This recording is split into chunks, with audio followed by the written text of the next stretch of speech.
and a famous distributor. He has served the industry since 1976.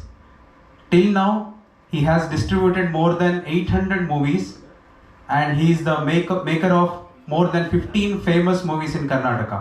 It is an honor to have you here, sir. Please, please, I would like to invite him on the stage. Thank you, sir. Please come on the stage, sir.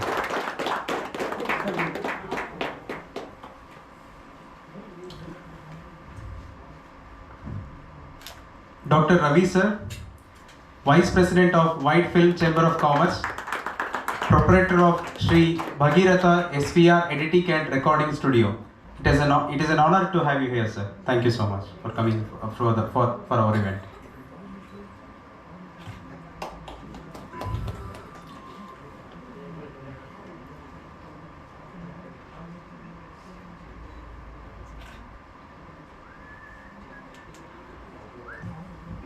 I would like to invite Dr. Suresha V, film producer, film director and international award winner.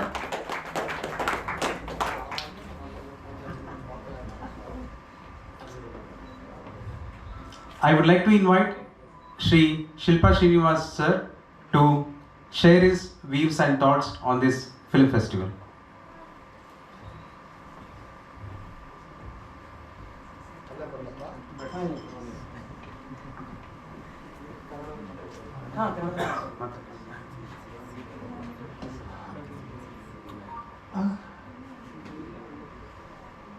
ಫಿಲ್ಮಾಲಿಕ್ ಫೌಂಡೇಶನ್ಗೆ ಒಳ್ಳೆಯದಲ್ಲಿ. English ಜಾಸ್ತಿ ಬರೋಲ್ಲ, ಕನ್ನಡದಲ್ಲೇ ಮಾತಾಡ್ತೀನಿ, ಯಾರು ಬೇಜಾರು ಮಾಡ್ಕೊಂಡಿಲ್ಲ. ನಾನು ಎಲ್ಲ ಭಾಷೆನೂ ಇಷ್ಟ ನನಗೆ, ಯಾಕಂದರೆ ಸಿನಿಮಾಗೆ ಭಾಷೆ ಇಲ್ಲ. ನನಗೆ ಅರ್ಥ ಆಗುತ್ತೆ, ಕನ್ನಡ ಬರೋಲ್ಲ ಅಂತ ಕನ್ನಡದಲ್ಲಿ ಮಾತಾಡ್ತಾ ಇದ್ದೀನಿ. ಈ ಥರ ಎಲ್ಲ ನಿಮ್ಮದು 3 ಜನದ್ದು ಇವಾಗ ಎಲ್ಲ ಮೇಕರ್ಸ್ ಹೇಳ್ತಾ ಇದ್ರಿ, ಅವ್ರವ್ರ ಪಾಯಿಂಟ್ ಆಫ್ ವ್ಯೂಯಲ್ಲಿ ಅವ್ರು ಹೇಳಿದ್ದು ಕರೆಕ್ಟು ಅನಿಸುತ್ತೆ ನನಗೆ. ಯಾಕಂದರೆ ಒಬ್ಬರಿಗೆ ಆ ಥರ ಕಾಣುತ್ತೆ. ಸಿನಿಮಾಗೆ ಒಂದು ಚೌಕಟ್ಟಿಲ್ಲ, ಒಂದು ಆಕಾರ ಇಲ್ಲ, ರೂಪ ಇಲ್ಲ. ಅವ್ರ ಕಲ್ಪನೆಯಲ್ಲಿ ಅವ್ರು ಹೇಳಿದ್ರು ನಾನು ಬರೀ ಸ್ಟೋರಿ ಟೆಲ್ಲರ್ ಆಗ್ತೀನಿ ಅಂತ. ಅವ್ರಿಗೇನು ತೋಚುತ್ತೆ ಅದನ್ನು ಸೆಲೆಬ್ರೇಟ್ ಮಾಡಿ ತೋರಿಸೋದೇ ಇದು. ಇಲ್ಲಿ ನಾವು ನೋಡೋದು ಕತ್ಲಲ್ಲಿ ಸಿನಿಮಾ, ನಾವು ತೆಗಿಯೋದು ಲೈಟಾಗಿ ಸಿನಿಮಾ. ಸೊ ಇಲ್ಲಿ ಯಾವುದೂ ಜಡ್ಜ್ಮೆಂಟ್ ಇಲ್ಲ. 10 ಗಂಟೆಗೆ ಫಿಲಿಮ್ ಪ್ರೊಡ್ಯೂಸರ್ ಹಿಟ್ಟಾದರೆ ಫಿಲಿಮು ಸೂಪರ್, ಅವರು ಏನೋ ಹೋಗ್ತಾರೆ, ದೊಡ್ಡ ಸ್ಟಾರ್ ಆಗಿಬಿಡ್ತಾರೆ, ಏನು ಬೇಕಾದರೂ ಆಗ್ತಾರೆ. CM ಎಲ್ಲ ಆಗಿದ್ದಾರೆ, ಫಾರಿನರೆಲ್ಲ ಇವರು ಪ್ರೈಮ್ ಮಿನಿಸ್ಟರ್ ಎಲ್ಲ ಆಗಿದ್ದಾರೆ. ಫೇಲ್ ಆಗಿಬಿಟ್ರೆ ಆಫೀಸ್ ಬಾಯ್ ಆಗಿಬಿಡ್ತಾರೆ. ಇಷ್ಟೇ ಸಿನಿಮಾ. ಇಲ್ಲಿ ಬಿರಿಯಾನಿನೂ ಸಿಗುತ್ತೆ, ಬರೀ ನೀರು ಸಿಗಲ್ಲ, ಆ ಥರ ಎಲ್ಲ ಏನೋ. ಬಟ್ ಅದರಲ್ಲಿ ಒಂದು ಖುಷಿ ಇರುತ್ತೆ ಮಾಡೋನಿಗೆ. ಯಾಕಂದರೆ ಅವನು ಮಾಡೋ ಇದನ್ನು ಅದನ್ನು ಮಾಡ್ಲಾಕ ತೊಗೊಂಡ, ಒಬ್ಬನಿಗೆ ಅದು ಇನ್ಸ್ಪೈರ್ ಆಗಿಬಿಟ್ರೆ ಅವನು ಏನೋ ಸಾಧನೆ ಮಾಡಿದಷ್ಟು, ಸಾಮ್ರಾಜ್ಯ ಸ್ಥಾಪಿದಷ್ಟು ಸ್ಯಾಟಿಸ್ಫ್ಯಾಕ್ಷನ್ ಇರುತ್ತೆ. ನಮ್ಮವರು ಈಗ ಮಾತಾಡ್ತಾಯಿದ್ರು, ಮಹನೀಯರು ಗೊತ್ತಾಗಲಿಲ್ಲ, ಅವರು ತುಂಬ ಚೆನ್ನಾಗಿ ಅವ್ರವರು ವ್ಯೂ ಹೇಳಿದ್ರು, ಅದರಲ್ಲೇನು ತಪ್ಪಿಲ್ಲ. ಈ ಥರ ಎಲ್ಲ ಚರ್ಚೆಗಳು, ಈ ಸಿನಿಮಾ ಬಗ್ಗೆ ಚರ್ಚೆ ಈ ಚೆನ್ನಾಗಿ ಕಡಿದ್ರೇ ಬೆಣ್ಣೆ ಬರೋದು. ಈ ಥರ ಚರ್ಚೆ ಕೂತ್ಕೊಂಡು ಸುಮಾರು ಆಗಬೇಕು, ಶೇರ್ ಮಾಡ್ಕೊಬೇಕು, ಆವಾಗ ನಿಮ್ಗೆ ಅನುಭವಗಳಾಗ್ತದೆ. ಒಳ್ಳೆಯದು. ಈ ಥರ ಹಲವಾರು ನಡೆಸಿ ಇನ್ನೂ 4ನೇ ವರ್ಷ ಮಾಡ್ತಾಯಿದ್ದಾರೆ. 400 ವರ್ಷ ಚೆನ್ನಾಗಿ ನಡೆಸಿ ಎಲ್ಲರಿಗೂ ಮಾರ್ಗದರ್ಶನ ಆಗಿ ಬೆಳೀಲಿ ಅಂತ. ನಾವು ನಮ್ಮ ರವಿನವೆಲ್ಲ ಒಂದು 30-35 ವರ್ಷ ಗೆಳೆಯರು. ನಮ್ಮದು 45 ವರ್ಷ ಆಗೋಯ್ತು ಇಂಡಸ್ಟ್ರೀಲಿ.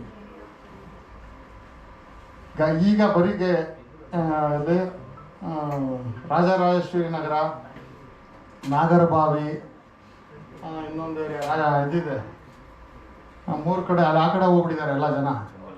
ಮೊದಲು ಬರೀ ಗಾಂಧಿನಗರ ಸಿನಿಮಾ ಇದ್ದಿದ್ದು, ನಮ್ಮ ರಾಜ್ಕುಮಾರ್ ಕಾಲದಿಂದನೂ. ಆ ಕ್ರಾಸು ಗಾಂಧಿನಗರನ ಎಲ್ಲರೂ ನಡ್ಕೊಂಡು ಹೋಗಿರ್ತಾರೆ, ಗಾಡೀಲಿ ಹೋಗಿರ್ತಾರೆ, ನೋಡಿರ್ತಾರೆ. ನಾನು ಒಳ್ಳೆ ಸೇವೆ ಮಾಡಿದ್ದೀನಿ 6 ಕ್ರಾಸನ್ನು. ನನಗೆ ಇವತ್ತು ಗಾಂಧಿನಗರಕ್ಕೆ ಹೋದ್ಕೊಂಡು ಹೋಗಲಿಲ್ಲ ಅಂದರೆ ರಾತ್ರಿ ನಿದ್ದೆ ಬರೋಲ್ಲ ಸರ್. ಸಂತೋಷ ಸರ್, ಅದು ನಾವು ಅಪ್ಡೇಟ್ ಆಗ್ತಾ ಇರಬೇಕು. ಅಪ್ಡೇಟ್ ಆಗ್ತಾ ಇರಬೇಕು. ಅಲ್ಲ ಈಗ ಹೋಗಿದ್ದಾರೆ ಅಂದರೆ ನಾನು ನನ್ನ ಕಾಲದ ಹೇಳ್ತಾ ಇದ್ದೀನಿ ಗುರುಗಳು. ಇಲ್ಲ ಸಂತೋಷ. ನಾನು ಅವಾಗ ಏನು ಮಾಡ್ತೀನಿ ಗೊತ್ತಾ, ಅಲ್ಲಿ ಯಾವುದೋ ಕಾಫಿ ಕುಡಿಯೋಕ್ಕೆಲ್ಲ ಹೋಗ್ತೀನಿ. ನಮ್ಮ ಹುಡುಗರು ನಮ್ಮ ಶಿಷ್ಯರು ಇದ್ದಾರೆ, ಅವ್ರು ಮಾತಾಡ್ಸ್ದಂಗೆ ಆಯ್ತದೆ. ವಾಕಿಂಗ್ ಅಲ್ಲೋಗೋ ಬಂದು ಅವ್ರ ಜೊತೆ ಅಲ್ಲೇ ಮಾಡ್ಕೊಂಡ್ಬರ್ತೀನಿ. ನಮಗೆ ಆ ಸಿನಿಮಾ ಗಾಳಿ, ಆ ಗಾಳಿಲೇ ನಮಗೆ ಫುಡ್ ಇದೆ, ನಮ್ಮ ಸಾಮ್ರಾಜ್ಯ ಇದೆ, ನಮ್ಮ ಕಲ್ಪನೆ ಇರ್ತದೆ. ಆ ಥರ ಸಿನಿಮಾಯಿಂದ ಏನು ಬೇಕಾದರೂ ಚೇಂಜ್ ಮಾಡ್ಬೋದು, ಯಾರು ಬೇಕಾದ್ರೂ ಇದು ಮಾಡ್ಬೋದು. ಈಗ ಸಿನಿಮಾ ಉದ್ಯಮ ಆಗಿದೆ, ಸುಮಾರು ಜನ ಬರ್ತಾ ಇದ್ದಾರೆ.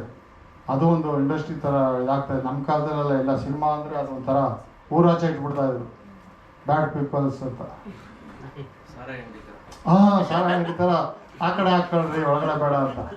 ಈಗ ಸಿನಿಮಾ ಇವಾಗ ಅಂಗಳಕ್ಕೆ ಬಂದಿದೆ, ಮನೆಗೆ ಬಂದಿದೆ, ಮನ್ಸಿಗೆ ಬಂದಿದೆ. ಆಮೇಲೆ ಗಂಡು ಹೆಣ್ಣು ಭೇದ ಭಾವ ಇಲ್ದಿರೋ ಫ್ಯಾಮಿಲೀಸ್ ಎಂಟ್ರ್ ಆಗ್ತಾ ಇದೆ. ಇದು ಒಳ್ಳೆತನ. ನಮ್ಮ ಕಾಲದಾಗ ಟಿ ವಿ ಎಲ್ಲ ಇರಲಿಲ್ಲ. ಈಗ ಟಿ ವಿ ಮಾಧ್ಯಮ ಎಲ್ಲ ಬಂದು ಈ ಕಿರುಚಿತ್ರಗಳು ಇವೆಲ್ಲ ಏನು ಇರಲಿಲ್ಲ ನಮ್ಮ ಕಾಲದಲ್ಲಿ. ಇದರಿಂದ ಈ ಅನ್ನ ಎಲ್ಲ ಮೈಸೂರಿಗೆ ನೋಡೋಂಗಿಲ್ಲ. ರೈಸ್ ಮಾಡೋರು ಒಂದೆರಡು ಮೈಸೂರಿಗೆ ನೋಡ್ರೆ ಗೊತ್ತಾಗ್ಬಿಡ್ತದೆ. ಹಂಗೆ ಈ ಶಾರ್ಟ್ ಫಿಲಮಲ್ಲೇ ಹೇಳ್ಬಿಡ್ಬೋದು ಅವ್ರು ಇದೆಲ್ಲ. ಜೋಶ್ ಎಲ್ಲ ಹಂಗೆ ಇರಲಿ. ಸೋಲು ಗೆಲುವುಗಳು, ಅವಮಾನ ಆದಮೇಲೆ ಸನ್ಮಾನ, ವನವಾಸ ಆದಮೇಲೆ ಪಟ್ಟಾಭಿಷೇಕ. ನೀವೇನೋ ಒಂದು ಹೇಳಿದಾಗ ನಿಮ್ಗೆ ಅವಮಾನ ಆದರೆ ಆ ತಾಟೆ ಸಕ್ಸಸ್ ಅಂತ ಇಟ್ಕೊಳ್ಳಿ ನೀವು. ನಾನು ಹೇಳ್ತೀನಿ ನಿಮಗೆ, ಯಾರಿಗೆ 100 ಜನಕ್ಕೆ ಇಡಿಸಲ್ಲ, ಬಟ್ ನಿಮ್ಗೆ ಅದು ಇದಾಗಿರುತ್ತೆ, ಇನ್ಸ್ಪೈರ್ ಆಗಿರುತ್ತೆ. ಅದೇ ಸಕ್ಸಸ್ಫುಲ್ ಫಾರ್ಮ್ಯಾಟು ಈ ಲೈನಲ್ಲಿ. ಪ್ರಯತ್ನ ಮಾಡಿ. ಒಳ್ಳೆ ಲೈನ್ ಇದು.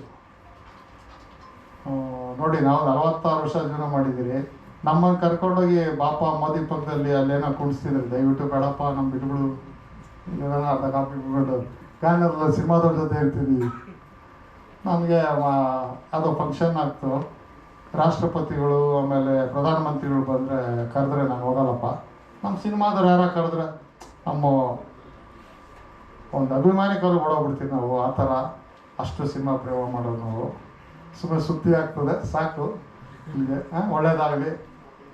ಇಂದಿನ ನೀವೇ ಮುಂದಕ್ಕೆ ಇಂಡಸ್ಟ್ರಿ ಇದು ಇವತ್ತು ನಿಮ್ಮಂಥವ್ರಿಂದ ಉಳ್ಕೊಂಬಂದಿದೆ ಇದು. ಹಾಗಾದರೆ ಎಲ್ಲರಿಗೂ ಒಂದು ಪೀರಿಯಡ್, ಒಂದು 7 ವರ್ಷ, 10 ವರ್ಷ, 20 ವರ್ಷ, 25 ವರ್ಷ ನಡೀತದೆ. ಆ ತಾಯಿ ನಮ್ಮನ್ನು ಸಹಿಸ್ಕೊಂಡು 45 ವರ್ಷದಿಂದ ಇದು ಮಾಡಿದ್ದಾರೆ. ನಿಮ್ಮಂಥವರೆಲ್ಲ ಬರ್ತಾ ಇರೋದಕ್ಕೆ ನಮಗೆ ಅಲ್ಲಿ ಓಡಾಡೋಕ್ಕೆ ಒಂದು ಇದಾಗ್ತಾ ಇದೆ. ಒಳ್ಳೆಯದಾಗಲಿ. Welcome to industry. All are well. Thank you ಭಯ್ಯ. Thank you, sir. Actually, Filmolic, it's a very big proud moment for us. Shilpi sir is coming here. ಯಾಕಂದರೆ ತುಂಬ ಖುಷಿ ಆಗ್ತಾ ಇದೆ. ಕನ್ನಡದಲ್ಲಿ ಅದ್ಭುತವಾದ ಸಿನಿಮಾಗಳನ್ನ ಕೊಟ್ಟಿದ್ದಾರೆ. ನಾನು ಫಸ್ಟು ಅವ್ರ ಹೆಸರು ಹೇಳಿದಾಗ ನಾನು ನಿಜವಾಗ್ಲೂ ರೆಕಗ್ನೈಸ್ ಮಾಡಿಲ್ಲ. ಉಪೇಂದ್ರ ಪ್ರೊಡ್ಯೂಸರ್ ಅಂದಿದ್ದೆ ಸೇಕಾಗ್ಬಿಟ್ಟೆ ಸರ್ ನಾನು. ಯಾಕಂದರೆ ನಿಮ್ದು ಯೂಟ್ಯೂಬ್ ವಿಡಿಯೋ ನೋಡಿದೆ. ಯೂಟ್ಯೂಬಲ್ಲಿ ಸರ್ದು ವಿಡಿಯೋ ಇದೆ ಕಲಾಮಾಧ್ಯಮಲ್ಲಿ. ನಾನು ನೋಡಿಬಿಟ್ಟು ಡೈರೆಕ್ಟ್ ಫಸ್ಟು ನೋಡಿದೆ ಆ ಚಾಮಿಂಗ್ ಫೇಸು, ಖುಷಿ. ಆ ಸಿನಿಮಾದಲ್ಲಿ ಅಷ್ಟು ಏಟ್ ತಿಂದ್ರೇನೋ ಇನ್ನೂ ಒಂದು ದೇವ್ರ ಮೂರ್ತಿ ಥರ ಇದಾರಲ್ಲ, ಅದು ಅದ್ಭುತ. ಯಾಕಂದರೆ 800 ಸಿನಿಮಾ ಪ್ಲಸ್ ಸಿನಿಮಾ ಡಿಸ್ಟ್ರಿಬ್ಯೂಷನ್ ಮಾಡಿದ್ದಾರೆ. ಒಳ್ಳೆ ಅದ್ಭುತ. ಎಲ್ಲ ಮೇಜರ್ ನಮ್ಮ ಇಂಡಸ್ಟ್ರಿ ಇರುವಂಥ ಆ್ಯಕ್ಟರ್ಗಳನ್ನ ಇಟ್ಕೊಂಡು ಸಿನಿಮಾ ಮಾಡಿದ್ದಾರೆ. That's not a simple work actually. ಅಷ್ಟು ಈಸಿನೂ ಅಲ್ಲ. ನಮಗೆ ತುಂಬ ಹೆಮ್ಮೆ sir. Thank you so much ನೀವು ಬಂದಿದ್ದು. ನನಗೆ 800 ಸಿನಿಮಾ ರಿಲೀಸ್ ಮಾಡಿದ್ದೆ. ಏನು ಕಲಿತೆ ಅಂದರೆ, ಈಗೆಲ್ಲ ನಿಮಗೆ ಇದೆಲ್ಲ ಸಿಕ್ಬಿಡುತ್ತೆ. ಏನದು ನೆಟ್ಟಲ್ಲಿ ಎಷ್ಟು ಹೋಯ್ತು, ಆಮೇಲೆ ಇದರಲ್ಲಿ ನಮ್ಮ ಕಾಲದಲ್ಲಿ ಏನಿಲ್ಲ. ನಾನು 2000 ಥಿಯೇಟ್ರ್ ಇತ್ತು ಇಡೀ ಕರ್ನಾಟಕದಲ್ಲಿ. ನಾನು ಒಂದು ಪಿಕ್ಚರು ಹಿಂದಿ ಫಿಲಮ್ ತಂದೆ, ಒಂದು ತಮಿಳು ತಂದರೆ ಎಲ್ಲರಿಗೂ ಕೊಡ್ತಾಯಿದ್ದೆ. ತುಮಕೂರು ಏರಿಯಾ ಒಬ್ಬರು ಮಾಡಿ, ಬೆಂಗಳೂರು ಒಬ್ಬರು ಮಾಡಿ, ಉದ್ಯಮ ಒಬ್ಬರಿಂದ ಅಲ್ಲ, ಎಲ್ಲ ಬದುಕಲಿ ಲೀವ್ ಆ್ಯಂಡ್ ಲೆಟ್ ಲೈವ್ ಅಂತ. ಈಗ ಹಂಗಿಲ್ಲ. ಈಗ ಪಕ್ಕಾ ಬಿಸ್ನೆಸ್ ಆಗ್ಬಿಟ್ಟಿದೆ. ನಮ್ಮ ಕಾಲದಲ್ಲಿ ಯಾರಿಗಾನ ಒಂದು ಥಿಯೇಟ್ರಿಗೆ 1000 ರೂಪಾಯಿ ಲಾಸ್ ಆದರೆ, 1000 ರೂಪಾಯಿ ಇಲ್ಲ ಅವಾಗ, 300 ರೂಪಾಯಿ ಎಷ್ಟು ಅಂದರೆ ಬುಕ್ಕಿಂಗು. 300 ರೂಪಾಯಿ, ಒಂದು 100 ರೂಪಾಯಿ ಕಮ್ಮಿ ಬಂದರೆ ನಾನು ಪಿಕ್ಚರ್ ಕೊಡ್ತಾಯಿದ್ದೆ. ತಿರ್ಗಿ ಹಾಕೊಂಬಿಡು, ಇದು ಕಲೆಕ್ಷನ್ ಮಾಡ್ಕೊಂಡು ರಿಟರ್ನ್ ತಂದ್ಕೊಡು ಅಂತ. ನಾನು ಮೊನ್ನೆ ಸರ್ಕಾರಿ ವಾರ ಪಾಠ ಒಂದು ತೆಲುಗು ಪಿಕ್ಚರ್ ಒಂದು ಏರಿಯಾ ತೊಗೊಂಡಿದ್ದೆ, ಚಿರಂಜೀವಿದು. ನಾನು ಈಗಲೂ ಡಿಸ್ಟ್ರಿಬ್ಯೂಷನ್ ಮಾಡ್ತಾಯಿದ್ದೀನಿ. ನಾವು ನಿಲ್ಸೋಕ್ಕಾಗಲ್ಲ. ಲಾಭ ನಷ್ಟ ಸೆಕೆಂಡ್ರಿ. ಅದರಲ್ಲಿ ಚಿರಂಜೀವಿ ಫಿಲಮಲ್ಲಿ ನಮ್ಗೆ ಲಾಸ್ ಆಗಿತ್ತು. ನೆಕ್ಸ್ಟ್ ಇನ್ನೊಂದು ಪಿಕ್ಚರ್ ತಂದರು ಅವರು, ಮಹೇಶ್ ಬಾಬುದು. ಅದನ್ನು ಕೇಳೋಕ್ಕೆ ಹೋದಾಗ ಅವರು ಫ್ರೆಂಡಿಗೆ ಕೊಟ್ಬಿಟ್ಟಿದ್ರು ಇನ್ನೊಬ್ಬರಿಗೆ. ಅವರು ಹೇಳಿದ್ರು, ಇಲ್ಲ ಸಾರಿ ನಾವು ತೊಗೊಂಡ್ಬಿಟ್ಟಿದ್ದೀರಿ, ಅವ್ರದ್ದಲ್ಲ, ನೀವು ಅದು ಅವ್ರ ಹತ್ರ ಕೇಳ್ಕೊಳ್ಳಿ. ಇದ್ರಿಗೇನಿದ್ರು ಸಪ್ರೇಟ್ ರೇಟ್ ಹೋದ್ರು. ನಾನು ಹೇಳಿದೆ ಅವಾಗ, ನೋಡಪ್ಪ ನಮ್ಮ ಕಾಲದಲ್ಲೆಲ್ಲ ಒಂದು 100 ರೂಪಾಯಿ ಲಾಸರ ಕೊಟ್ಟು ಕವರ್ ಮಾಡಿ ನಿಮ್ಮ ತಾತ ನಿಮ್ಮ ತಂದೆಯವ್ರಿಗೆಲ್ಲ ಇವತ್ತು ಉಳಿಸಿದ್ದೀರಿ ಥಿಯೇಟರ್ಸ್ನ.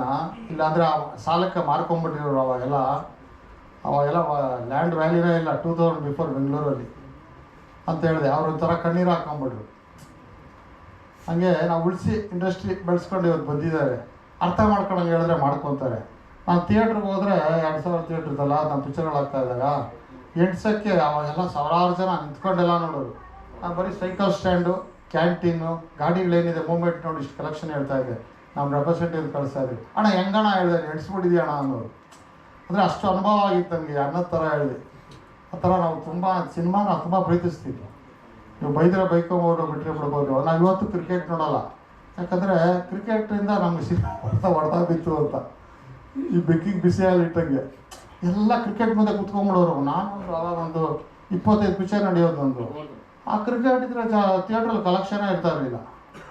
ಅದಕ್ಕೆ ಇವತ್ತಿಗೂ ನನಗೆ ಅದು ಭಯ. ಆದರೆ ಕ್ರಿಕೆಟ್ ಬೇಕು ನನಗೂ, ಇದಿಷ್ಟ. ಅಂದರೆ ನಮ್ಗೆ ಆ ಥರ ಒಂದನ್ನು ಬಂದು ಒಂದನ್ನು ಇದಾಗ್ತಾ ಇದೆ. ಬಟ್ ಇದನ್ನೆಲ್ಲ ಮೀರಿಸಿ ಹೊಡಿತದೆ ಸಿನಿಮಾ.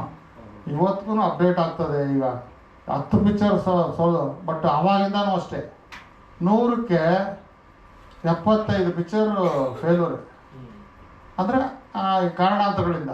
ಇವ್ರು ಹೇಳ್ದಂಗೆ 12 ಕೋಟಿ 10 ಕೋಟಿಗೆ 12 ಕೋಟಿ ಇದೊಂದು ಅದು ನಿಜ. ಅವ್ರು ಹೇಳಿದ್ದು ತುಂಬ ಎಕ್ಸ್ಪೆನ್ಸಸ್ ಬರುತ್ತೆ, ಬಡ್ಡಿ ಬರುತ್ತೆ, ಆಮೇಲೆ ಪೋಸ್ಟರ್ಸು, ಥಿಯೇಟ್ರ್ ಬಾಡಿಗೆ ತಿಂದು ಹಾಕ್ಬಿಡೋದು, ಸುಮಾರು ಖರ್ಚುಗಳು ಬರುತ್ತೆ.